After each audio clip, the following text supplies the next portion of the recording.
Bien, hermanos, damos nuevamente las gracias a Dios por continuar estudiando su palabra en este hogar. Ya terminamos la primera lección del libro La Iglesia, la Plenitud de Cristo. Y antes estuvimos estudiando el libro Las 17 obras de la carne.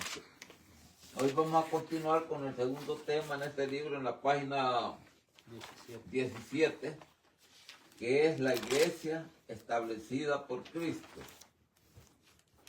En este tema vamos a ampliar algunos conocimientos que tuvimos cuando estudiamos el cuerpo de Cristo y la historia de la iglesia. Este es el tercer libro que vamos a estudiar relacionado con el tema de la iglesia. En Marcos 3:13, y les damos la bienvenida a los que van a poder hacer un espacio para vernos por internet.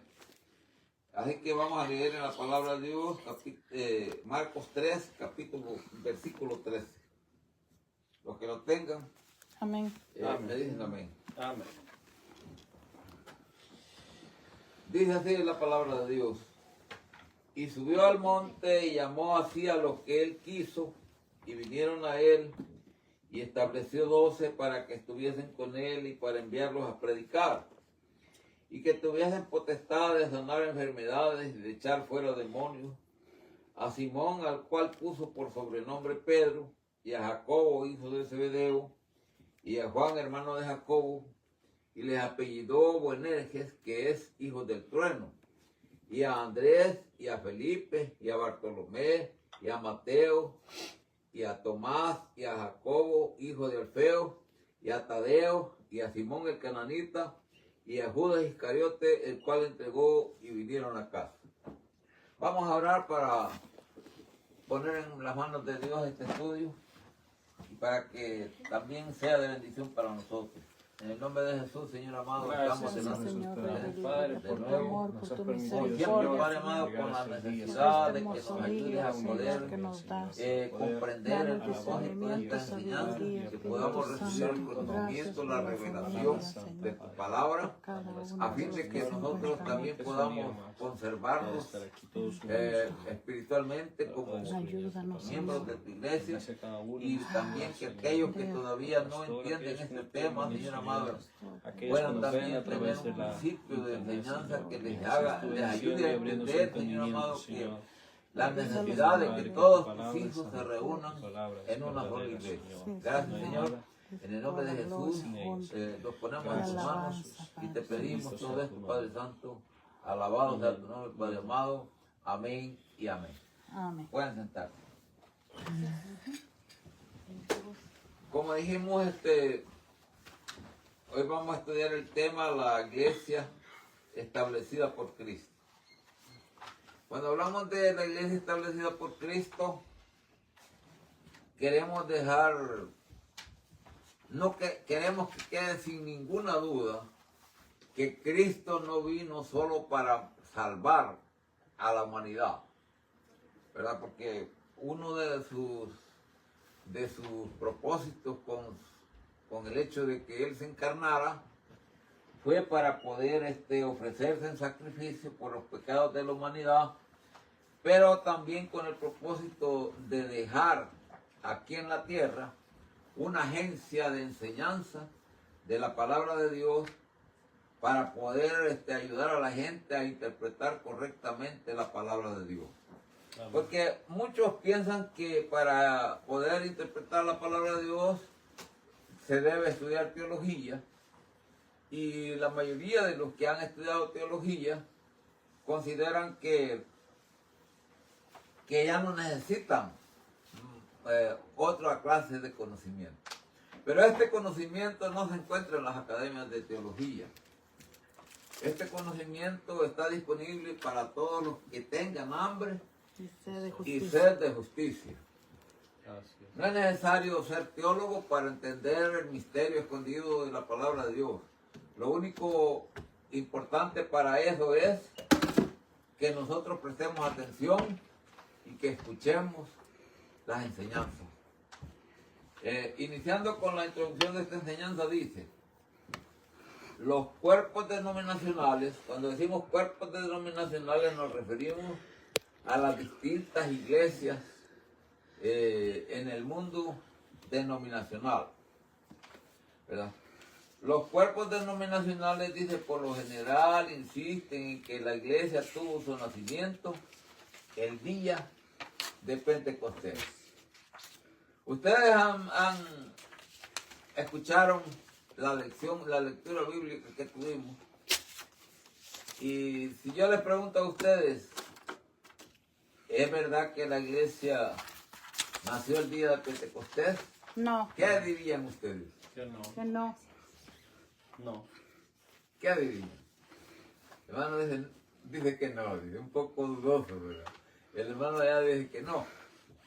Y es verdad, no, la iglesia no nació el día de Pentecostés. Ya era. ¿Por qué razón la iglesia no nació el día de Pentecostés? Porque si ella hubiera nacido el día de Pentecostés, el fundador no sería Jesús. Así es. ¿Verdad? Para el día de Pentecostés ya Jesús tenía 10 días de que se había ido al cielo.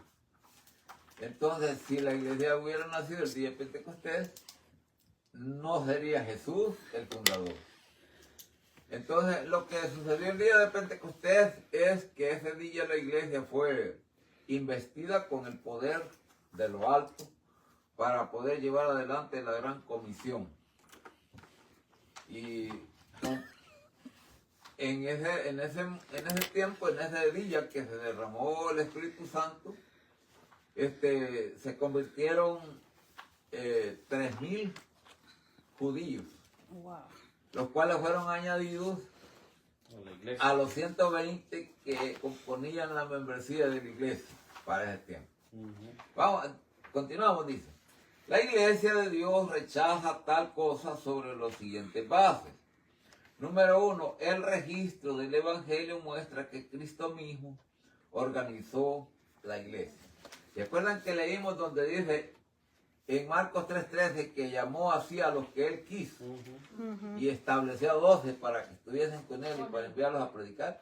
Allí él estableció la iglesia. Esa organización, ese acto de organización de parte de Cristo, se encuentra también en Lucas 6:12 al 17 y en Mateo 10 del 1 al 4.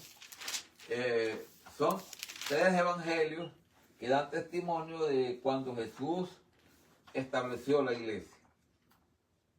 Claro que muchos no lo entienden y pretenden decir que la iglesia nació el día de Pentecostés porque ellos no son parte de la iglesia y nunca han sido enseñados por la iglesia, y ellos se creen o piensan que podría haber nacido allí, pero no tienen nada seguro a la luz de la palabra.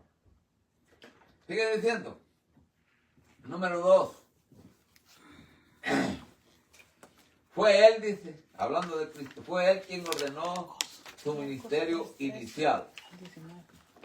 En otras palabras, fue Cristo quien organizó la iglesia con sus 12 apóstoles, y fue Cristo quien mandó a los discípulos a evangelizar a los judíos. ¿Verdad? Cuando les dijo que no llevaran alforjas ni comida ni nada, que el obrero era digno de su salario, ahí Cristo estaba enviando ya a los primeros miembros de la iglesia a compartir el mensaje de salvación con los demás judíos. En la parte 3 dice que se hicieron adiciones a la membresía de la iglesia ya en existencia el día del Pentecostés. Para probar eso vamos a ver 2 escrituras.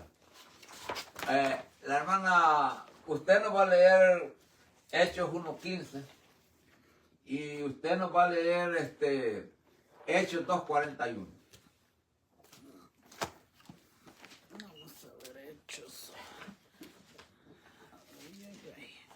Hechos 2:41, ya lo tengo. Es 1:15.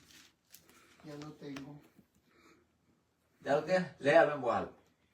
Y en aquellos días Pedro, levantándose en medio de los hermanos, dijo, y era la compañía junta como de 120 en número. En número. ¿Ah? Hechos 1:15 dice que Pedro se levantó en esos días y luego dice el comentario, y era la compañía como de 120 en número. ¿Qué quiere decir? Esos eran los miembros que tenía la iglesia antes de Pentecostés, porque cuando Pedro hizo eso, todavía no se había llegado el día de Pentecostés. Ahora veamos el otro verso, hermano Ayek.